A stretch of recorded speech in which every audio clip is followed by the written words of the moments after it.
Life Stories brings you heartwarming tales that remind us of life's most profound lessons. In today's story, we meet Jack Thornton, a successful businessman who seemingly has it all but lacks the connection and warmth he once knew. When a young boy named Max tugs on his coat and mentions a long-forgotten diner, Jack is pulled into a journey of rediscovery. Through memories of Tom, a man who changed his life, Jack learns the true meaning of kindness, legacy, and belonging. Stay with us as we unfold this touching Christmas tale. Don't forget to like, share, and subscribe to Life Stories to begin today's journey. The Madison Tower lobby hummed with the vibrant cheer of the holiday season. The towering Christmas tree at its center was decked out with twinkling lights and ornaments that sparkled like tiny jewels, casting a warm glow on the polished marble floor. The scent of pine needles mingled with the aroma of freshly brewed coffee from the cafe tucked into the corner, and a soft rendition of Silent Night drifted through the air, weaving its way into the voices of employees and visitors who bustled past. Snowflakes clung briefly to coats and hats before melting into small puddles, evidence of the wintry New York air outside. Jack Thornton, the man whose name was etched in gleaming letters on the building's facade, strode through the lobby with a detached elegance. His long wool overcoat was perfectly tailored, and his leather briefcase swung with the practiced rhythm of someone who walked the same route every day. His sharp features, a chiseled jaw, high cheekbones, and piercing eyes were set in an expression that might have been mistaken for calm but was, in truth, devoid of any indulgence in the festive atmosphere around him. For Jack, Christmas was not a time for reflection or sentimentality. It was a season of fiscal closings and profit margins, an opportunity to tie up loose ends and prepare for the year ahead. The joy that radiated from every corner of Madison Tower was, at best, a distraction. His phone buzzed in his pocket, and without breaking his stride, he pulled it out and answered with a clipped yes. He navigated his way through the crowd like a ship cutting through water, his voice low and firm as he directed his assistant on the other end of the line. He had nearly reached the bank of elevators when he felt a gentle tug on his sleeve. It was so slight that he almost ignored it, assuming it to be a brush from the crowd. But the tug came again, insistent in its quiet persistence, and Jack stopped abruptly. Glancing down, he found himself looking into the wide, freckled face of a boy no older than 7. The boy's brown curls peeked out from beneath a knit beanie that was slightly askew, and his puffy red coat looked just a bit too big, as if it had been passed down to him.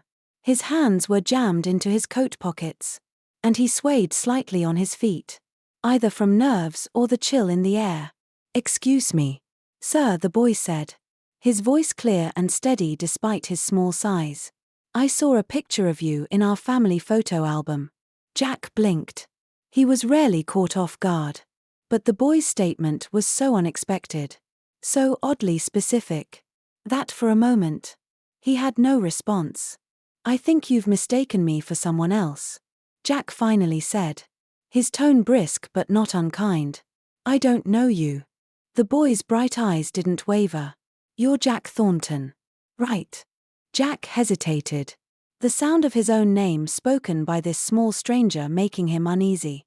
"Yes," he admitted, his brow furrowing. "How do you know that?" The boy grinned, and it was a grin filled with unfiltered delight. "Because your name's on the building," he said simply. Jack allowed himself a small, almost involuntary smirk. "Observant. But I'm not in your family photo album." "You are," the boy insisted, his voice earnest in a way that only children can manage. "The picture's old, like, really old.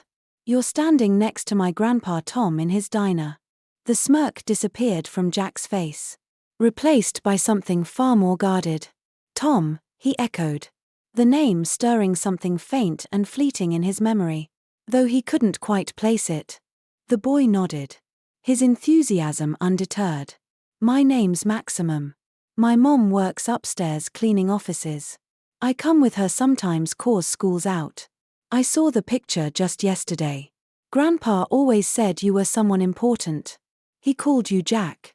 Jack's grip tightened on the handle of his briefcase as he looked around the bustling lobby, suddenly acutely aware of the noise and movement. The boy's casual mention of his mother's job explained his presence.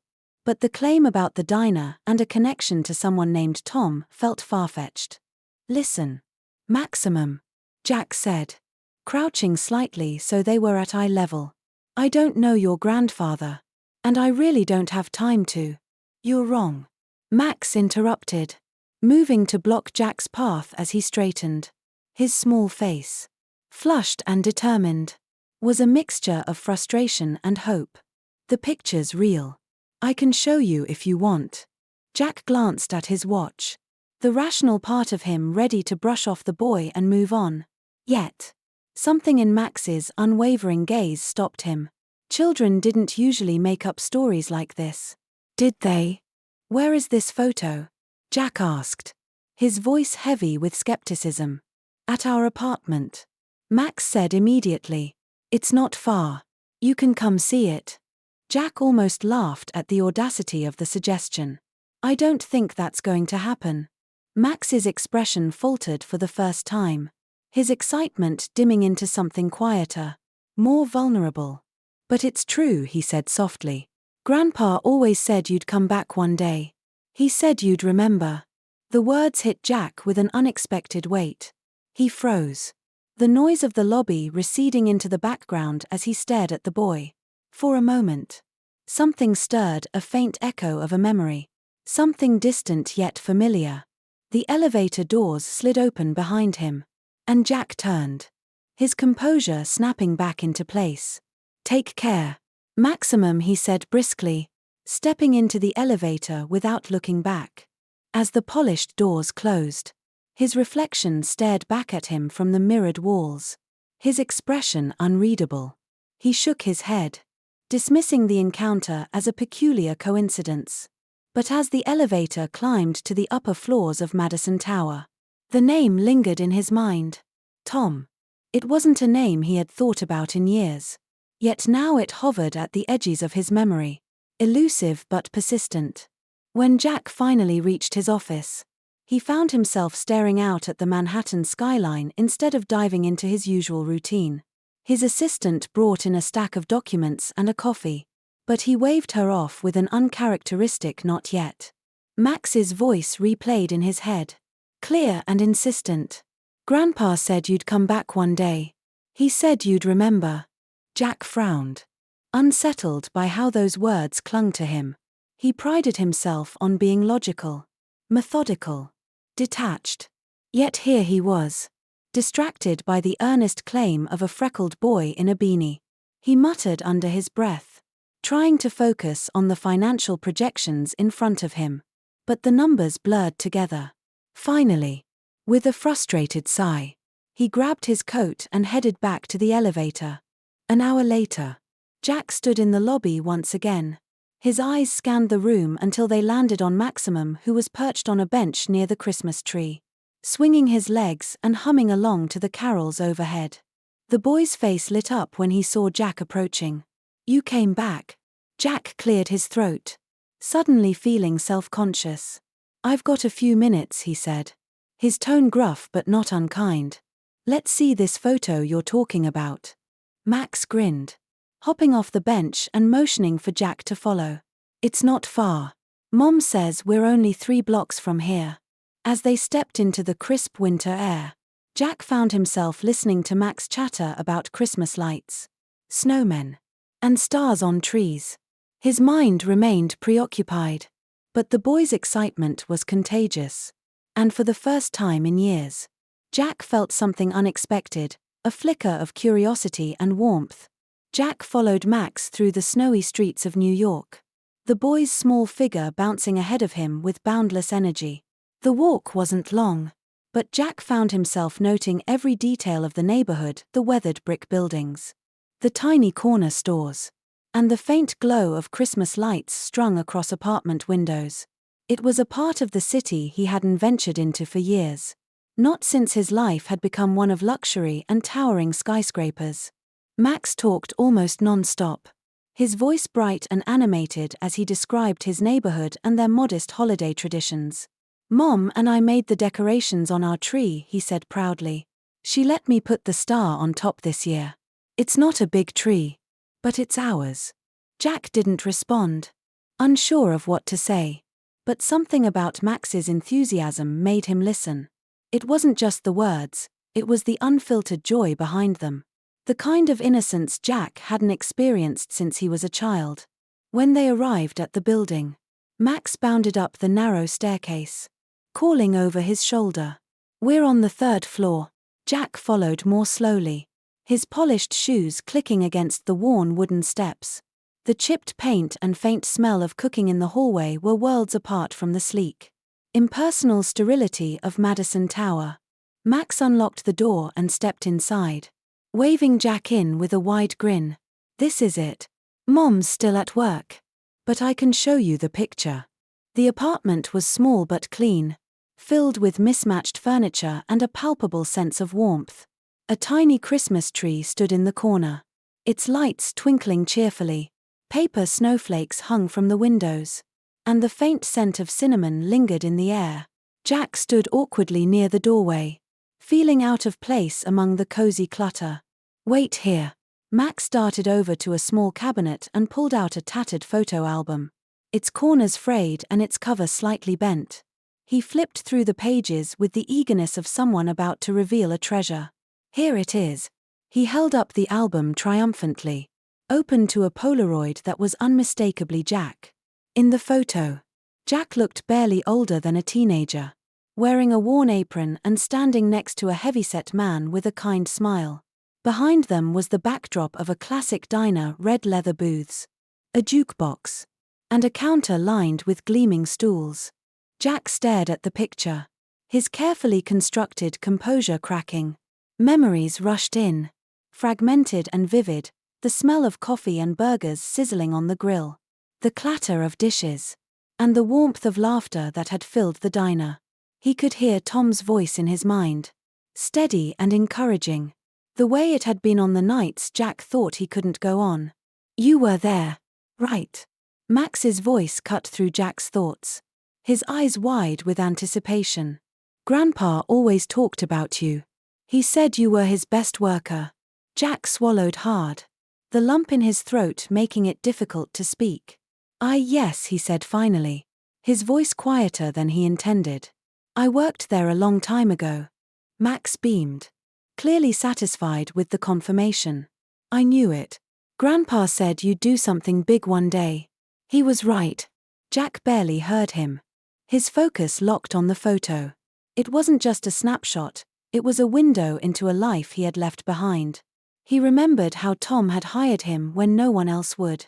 How the diner had been a refuge during some of the hardest years of his life. Tom had believed in him before he even believed in himself. "Grandpa said you'd come back one day," Max continued, his voice softer now. "He said you'd remember." Jack looked up, meeting Max's expectant gaze. For a moment, he didn't know what to say. The boy's faith, so unshakable and earnest, was a stark contrast to the calculated skepticism Jack had honed over the years.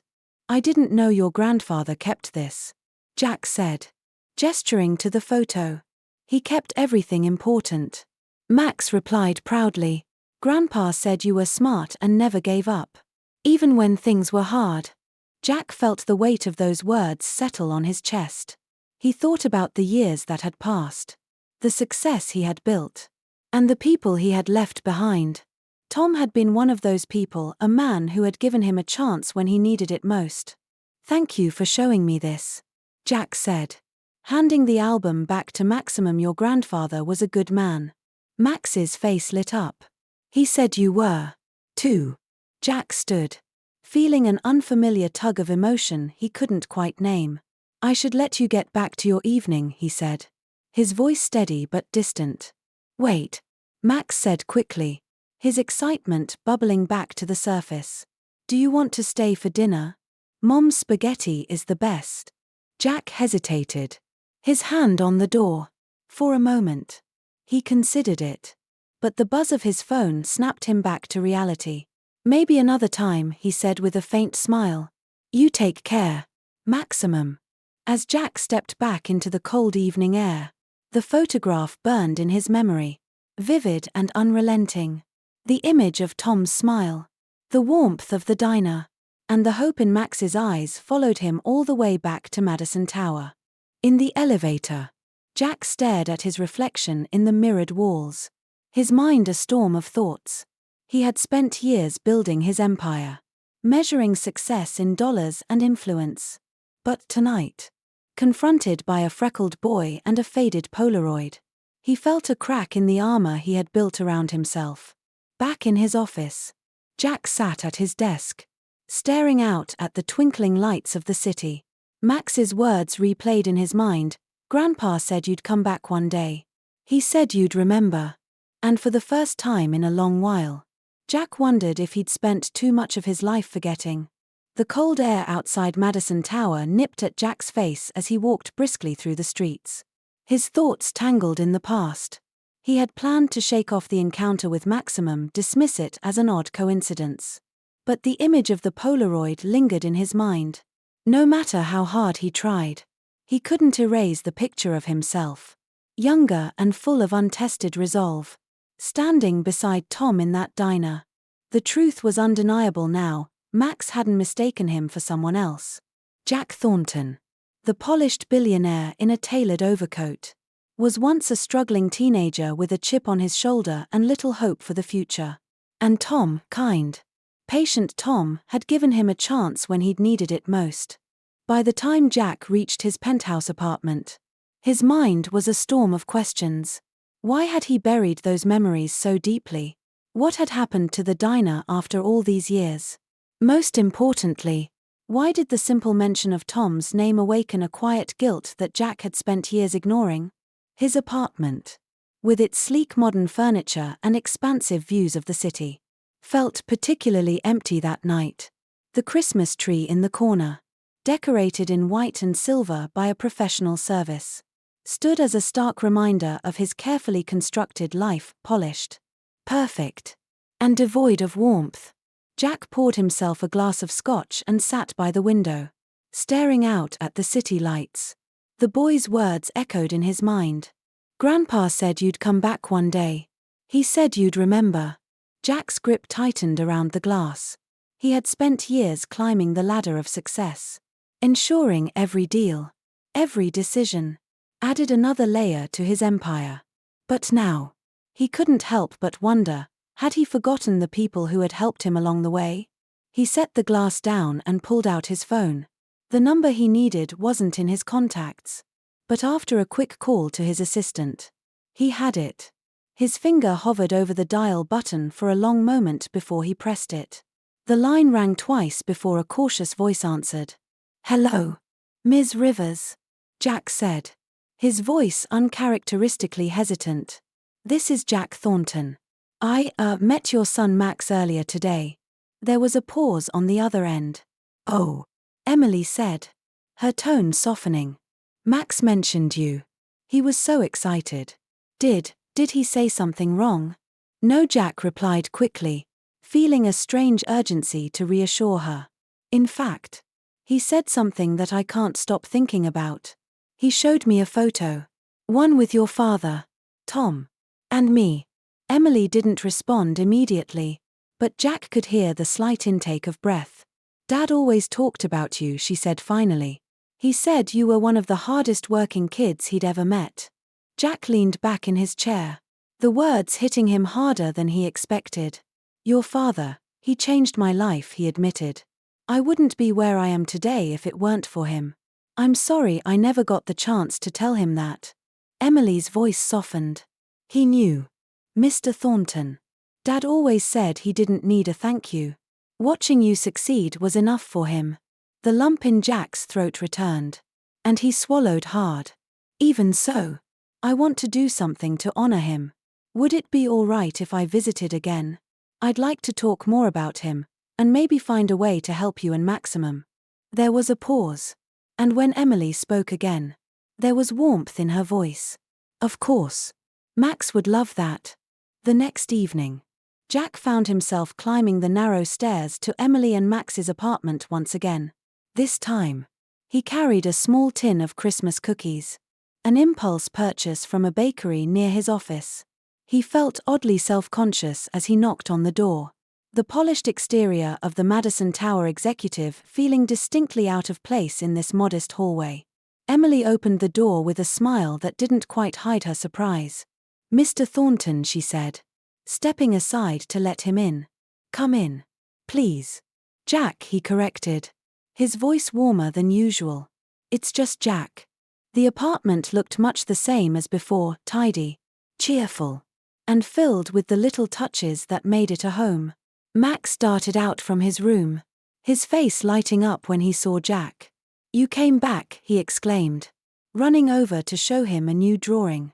This one was of a snowman, standing in front of a building that bore a striking resemblance to Madison Tower. "It's perfect," Jack said, taking the drawing and admiring it with genuine appreciation. "I think this deserves a place in my office." Max's eyes widened. "Really? Really?" Jack confirmed, tucking the drawing into his briefcase. "You're quite the artist." Emily smiled from the kitchen, where the smell of baking cookies wafted through the small space. Jack joined her, leaning casually against the counter. "I want to know more about Tom," he said. "How he built the diner. The kind of man he was." Emily hesitated, then set aside the tray she was working on. "Dad was special," she said. "He wasn't just about running a diner. He believed in people. Everyone who walked through those doors was more than a customer, they were family." Jack listened as Emily shared stories about her father, her voice filled with both pride and sorrow. She described how he had built the diner from nothing, creating a space where people felt they belonged. She spoke about the way he had helped those in need, often offering meals or jobs to anyone struggling to get by. As the evening went on, Jack realized that Tom's legacy was far greater than he had ever understood. The man who had once handed him an apron and a chance had left behind something truly remarkable. And now, Jack felt an undeniable urge to honor that legacy not just for Tom, but for Emily, Maximum and the countless lives Tom had touched. He wasn't sure how yet. But one thing was clear, the time for forgetting was over. It was time to remember.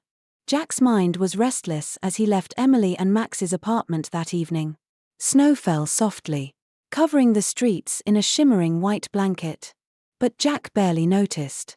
Emily's stories had stirred something deep within him, a longing he couldn't quite name. The image of Tom, smiling in the photo, was etched into his thoughts. For years, Jack had built a life defined by ambition and success. But tonight, that life felt hollow.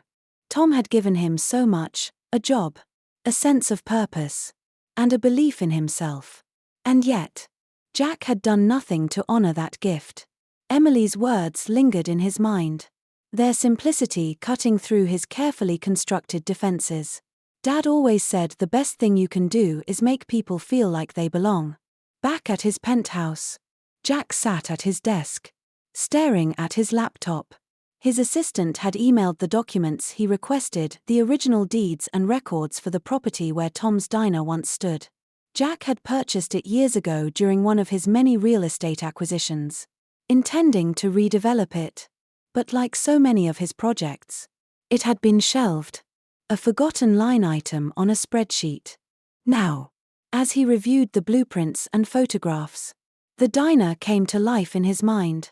He could see the red leather booths, the chrome bar stools, and the jukebox that had played endlessly in the corner. He remembered the smell of fresh coffee mingling with the scent of burgers sizzling on the grill.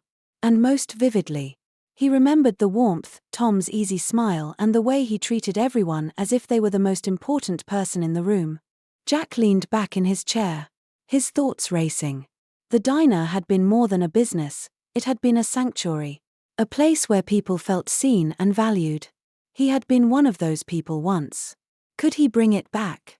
Could he honor Tom's legacy by restoring the diner to what it once was? The idea was daunting. Jack was used to thinking in terms of profit margins and growth strategies. Not sentiment and community. But the more he thought about it, the more it felt right.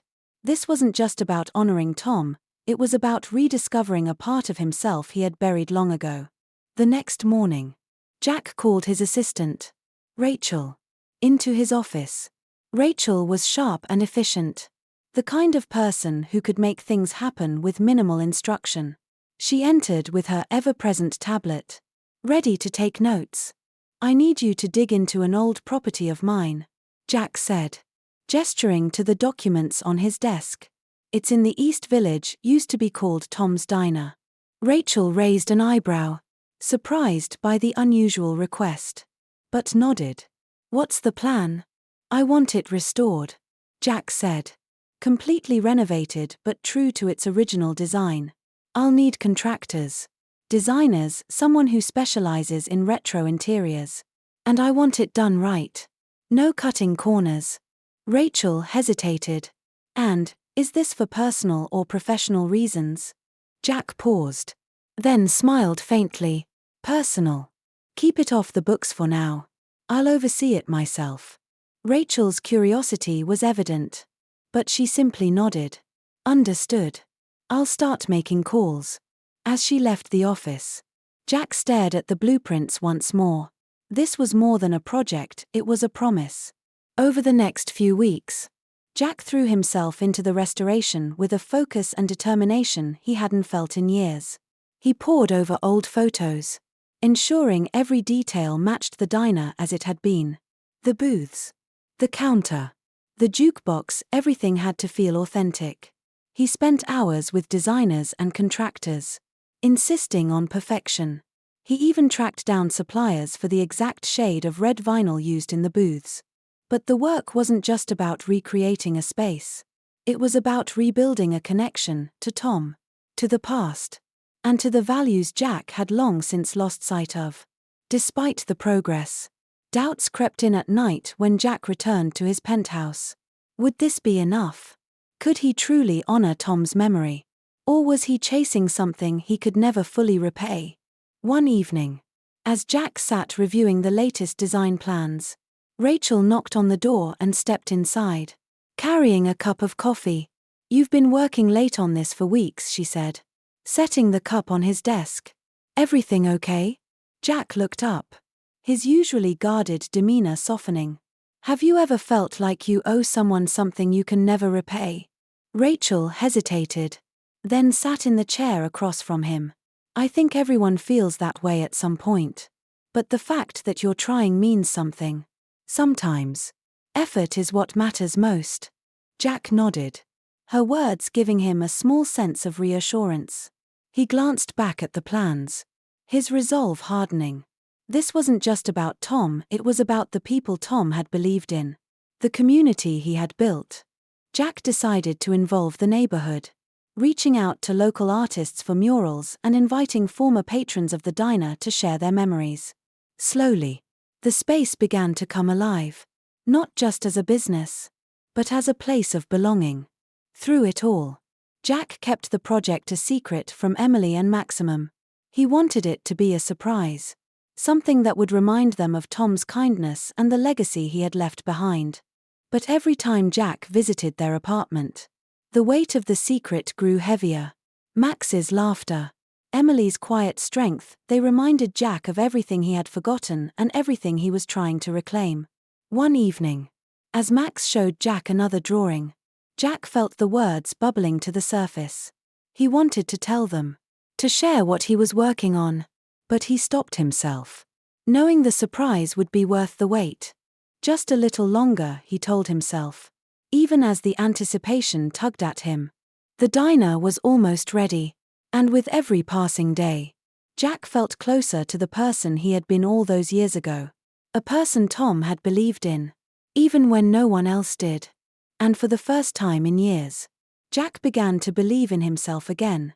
The weeks of preparation and anticipation culminated in a cold but crisp Christmas Eve.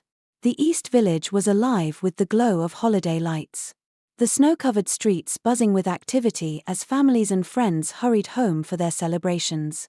Jack stood outside the newly restored diner, his breath visible in the frosty air, and took in the sight before him. The bright red neon sign above the door read Tom's Place, glowing warmly against the night. The windows, frosted by the cold, revealed the diner's interior, a space brimming with life. Exactly as he remembered it. Red leather booths gleamed under soft yellow lights. The chrome bar stools at the counter lined up in perfect symmetry. A jukebox, identical to the one from Jack's youth, stood in the corner, humming softly with a holiday tune. Everything was ready. Jack had spent weeks ensuring every detail was perfect. The community had come together to contribute, local artists had painted murals, neighbors had shared memories, and contractors had worked tirelessly to meet his vision.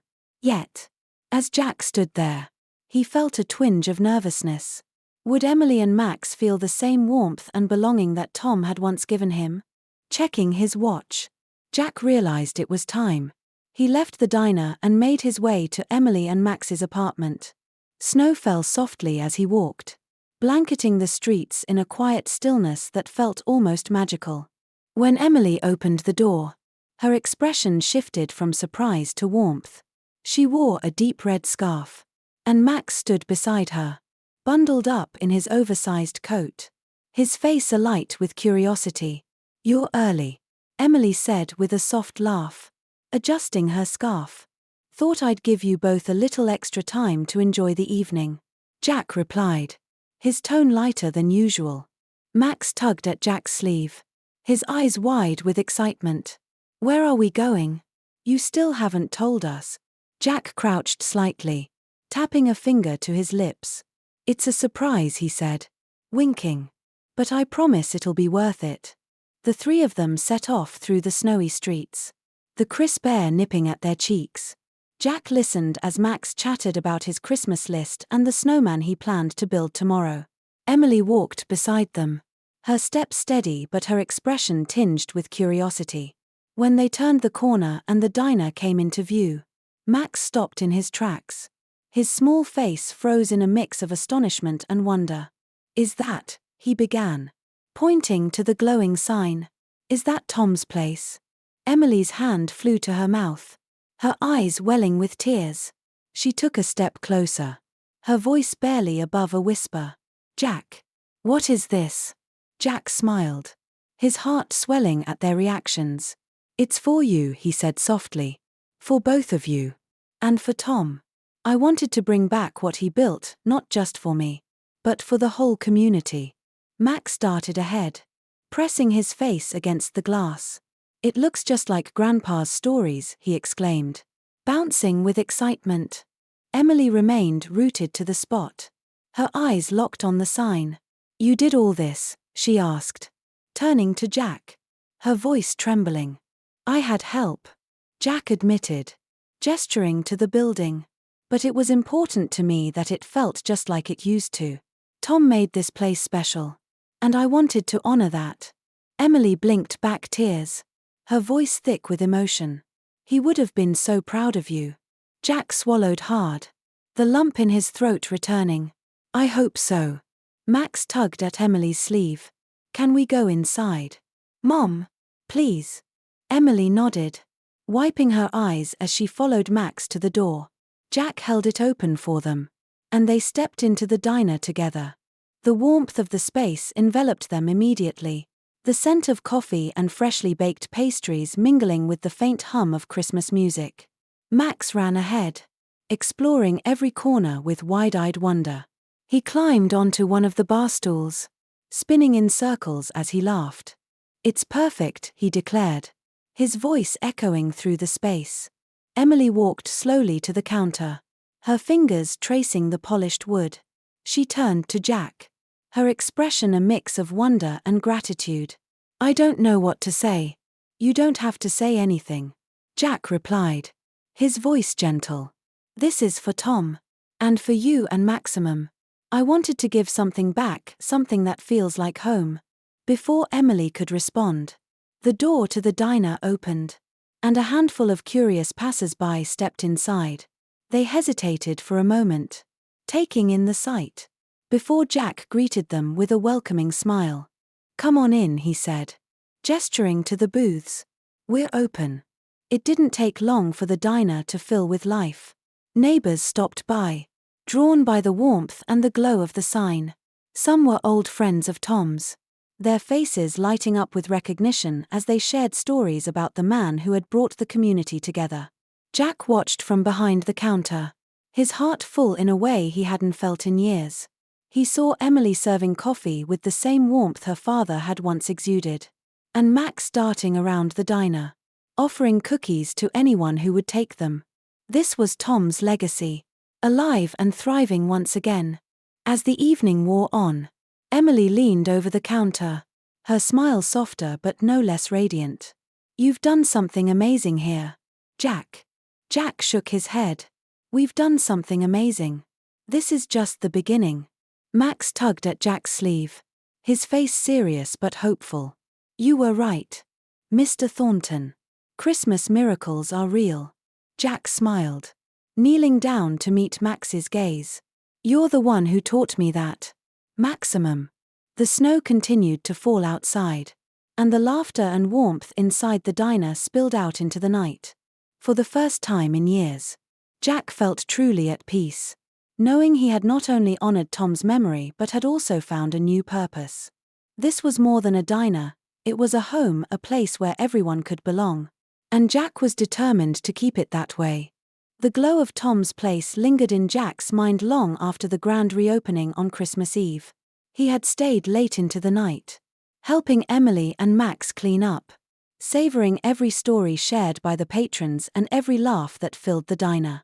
It had been years since Jack had felt such contentment. And as he walked back to his penthouse under the falling snow, he realized something profound. This diner wasn't just about honoring Tom. It was about finding a piece of himself he'd thought was lost forever. The next morning, Christmas Day, Jack returned to Emily and Max's apartment. He'd hesitated initially, uncertain if he should intrude on their holiday. But Max's insistence the night before had been impossible to ignore. "You have to come, Mr. Thornton," Max had said, tugging on Jack's sleeve. "We're family now, right?" Family. The word had caught Jack off guard. It had been so long since he'd thought of himself as part of one. He had distanced himself from his own past, his own connections, in the pursuit of success. And yet, here he was, rediscovering what it meant to belong. Emily greeted him warmly when he arrived, her expression softer than it had ever been. "Merry Christmas, Jack," she said, stepping aside to let him in. "Merry Christmas," Jack replied, his voice lighter than usual.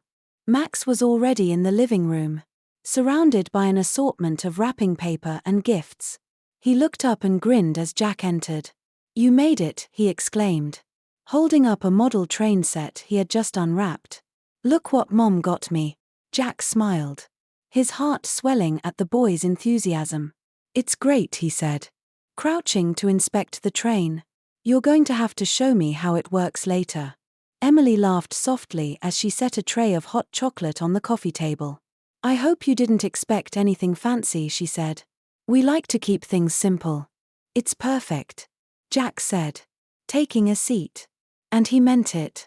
The small apartment, filled with the scent of cinnamon and pine, felt warmer and more welcoming than any holiday gala or corporate event he had ever attended. As the morning unfolded, Jack found himself swept up in their traditions. He helped Max assemble his train set, offering advice on track placement and cheering when the tiny locomotive finally completed its first lap. He shared stories from his childhood with Emily, laughing at memories he hadn't thought of in years. "You've done so much," Emily said at one point, her voice tinged with admiration. "It must feel good to look back and see everything you've built." Jack hesitated, her words settling over him like the snow outside. "It does," he said after a moment. "But it's also made me realize how much I've missed." Emily's gaze softened. "Well, you've found your way back," she said gently. "That's what matters." Jack nodded, grateful for her kindness. It was strange how easily they had welcomed him into their lives, How quickly they had broken through the walls he had spent years constructing. Later in the afternoon, Max had an idea that brought a grin to his face. "Can we go back to the diner?" he asked, bouncing on the couch. "I want to see it again." Emily looked at Jack, a question in her eyes. Jack smiled. "Why not?" The three of them bundled up and made their way through the snowy streets. The city was quieter now. Most people tucked away in their homes or gathered with loved ones. When they reached Tom's place, the sight of the glowing sign brought a smile to all their faces. Inside, the diner was just as they had left it. A few patrons sat at the counter, sipping coffee and chatting, while the jukebox played a soft tune in the background. Emily moved behind the counter with an ease that reminded Jack of Tom, and Max darted around the room, greeting everyone like a seasoned host. Jack took it all in from one of the booths, sipping his coffee and reflecting on the transformation. This place wasn't just a diner anymore, it was a testament to the power of kindness, connection, and second chances. "Do you think Grandpa would have liked it?" Max asked as he slid into the booth beside Jack, his eyes wide with curiosity. Jack smiled, his chest tightening at the boy's sincerity. "I think he would have loved it," he said. "And I think he'd be very proud of you." Max beamed, his face lighting up.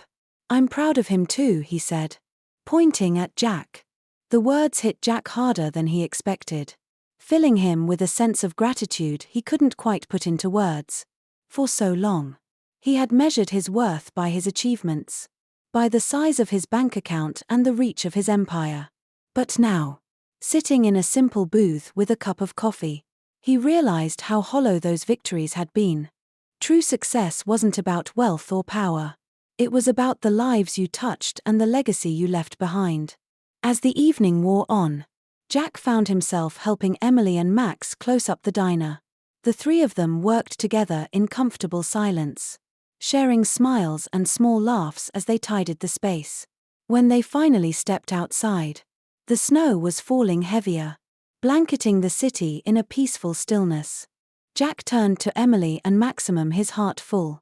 "This is just the beginning," he said softly. Emily nodded, her smile warm. "It's already more than enough." Max tugged at Jack's sleeve, his eyes sparkling. "You'll come back tomorrow, right?" Jack crouched to meet Max's gaze, his voice steady with certainty. "I will." As they walked back to the apartment, Jack felt a sense of peace he hadn't experienced in years. This Christmas, he hadn't just honored Tom's memory, he had rediscovered the values that truly mattered. And for the first time in a long while, Jack felt at home. The days after Christmas carried a sense of calm that Jack hadn't experienced in years. Life seemed slower, more meaningful, as if the world had shifted in subtle but profound ways. Jack had returned to his usual routine, but the sterile halls of Madison Tower now felt foreign. Instead of boardrooms and business deals occupying his thoughts, it was Tom's place, the laughter, the stories, and the warmth it radiated that filled his mind. Jack made a habit of visiting the diner daily, not as the wealthy benefactor or owner but as someone reconnecting with a piece of his soul. He would arrive early, often before the doors opened, to help Emily prepare for the day. At first, she protested, insisting he didn't need to trouble himself. But Jack only smiled, rolling up his sleeves to help set tables or brew the first pot of coffee. Maximum, too, had quickly claimed the diner as his kingdom. He'd dart around the space, eager to greet customers and share stories about his grandfather. Jack found himself watching the boy with quiet admiration, marveling at the ease with which he brought joy to everyone around him. "You've got a knack for this," Jack said one morning as Max carefully placed a sugar packet on each table. "Grandpa taught me," Max replied proudly. "He said little things make people happy. Like how you always like your coffee really hot." Jack chuckled. "Your grandfather was a wise man." Max nodded, his face serious. "Mom says I'm like him." "You are," Jack said, ruffling Max's hair. "And that's a good thing." As the diner became busier, Word of its reopening spread through the community. Former patrons stopped by, eager to share their memories of Tom and the place he had built. Jack listened to their stories with genuine interest, their words painting a vivid picture of a man who had left an indelible mark on everyone he met. One afternoon, an elderly woman with a gentle smile and a worn photograph approached Jack at the counter. "You must be Jack," she said, her voice soft but steady. Jack nodded. "I am. How did you know?" "Tom used to talk about you," she said, handing him the photograph. It was a faded image of Tom standing behind the counter, a younger Jack at his side. "He said you were one of the hardest working kids he ever met. He was so proud of you." Jack stared at the photograph, his throat tightening. He remembered the day it was taken, how Tom had clapped him on the back and said, "You're going to do great things, kid. Just don't forget where you came from." "I wish I could thank him," Jack said, his voice low. The woman smiled kindly. "You already have. This diner, it's what he would have wanted. A place where people feel like they belong." Jack swallowed hard, the weight of her words settling over him. "Thank you," he said, handing the photograph back. "That means more than I can say." Each day brought new faces and new stories. And with them, Jack's sense of purpose deepened. The diner wasn't just a business, it was a living tribute to Tom's legacy, a reminder of the power of kindness and connection. One evening, after the last customer had left and the diner was quiet once more, Jack sat with Emily and Max in one of the booths. The three of them shared a plate of cookies Max had insisted on baking himself, though the slightly burnt edges betrayed his inexperience. "I've been thinking," Jack began, his tone thoughtful. "This diner, it's more than just a place to eat. It's a part of this community, and I want to make sure it stays that way." Emily tilted her head, her expression curious. "What do you mean?" "I want you to be my partner," Jack said, meeting her gaze. "This diner is as much yours as it is mine. You've kept your father's spirit alive, and I can't think of anyone better to carry on his legacy." Emily stared at him, her eyes wide. "Jack, I don't know what to say." "Say yes," Jack replied with a small smile. "Because I know this is what Tom would have wanted." Emily's eyes glistened with unshed tears, but she nodded, her voice barely a whisper. "Yes. Thank you, Jack." Maximum, who had been quiet until now, grinned. "Does that mean I get to help too?" Jack laughed, reaching over to ruffle the boy's hair. "You're already helping, Maximum. But if you want an official title, how about assistant manager?"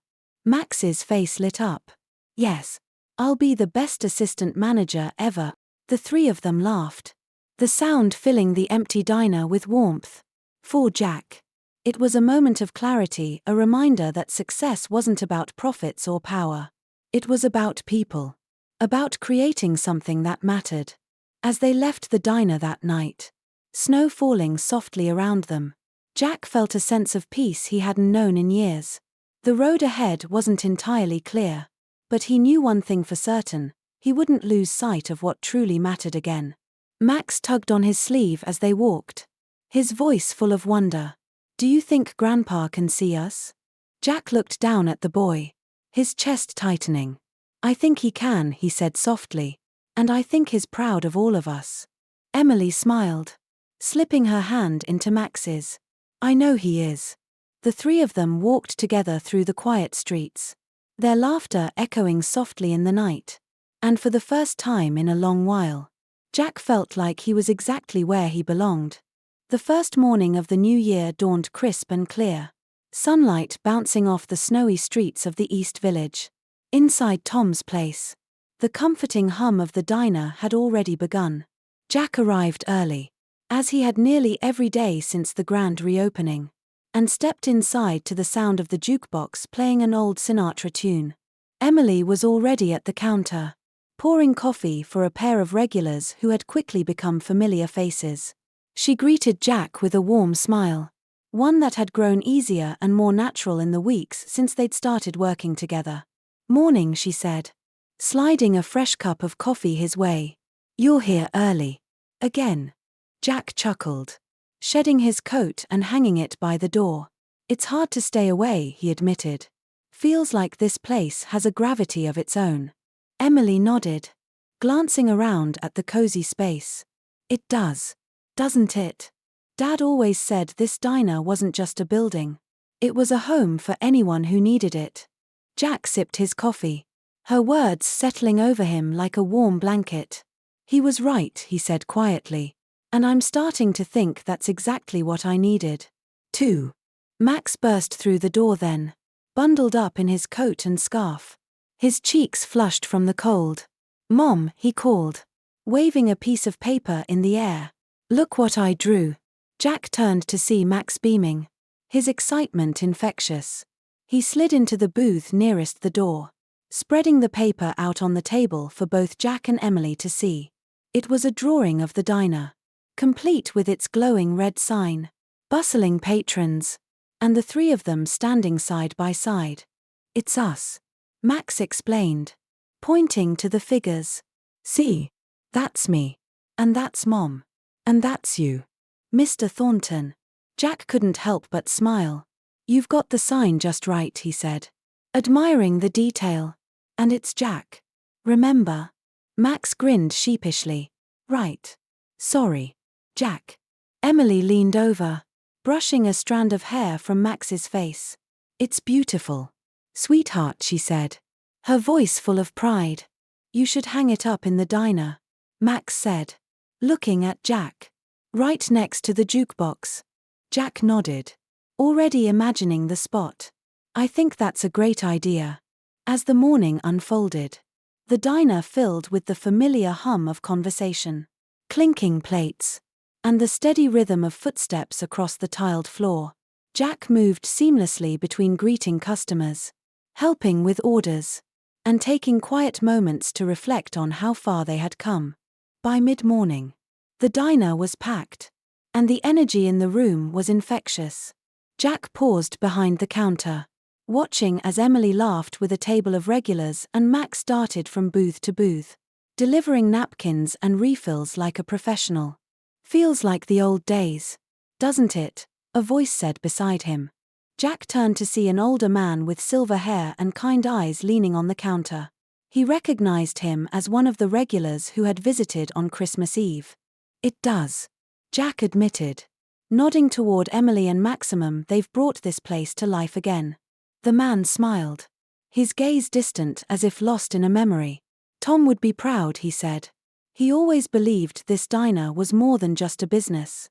It was his way of giving back. Jack swallowed hard, the words resonating deeply. I hope we're doing him justice. The man patted his shoulder. You are. And it's good to see someone who remembers where they came from.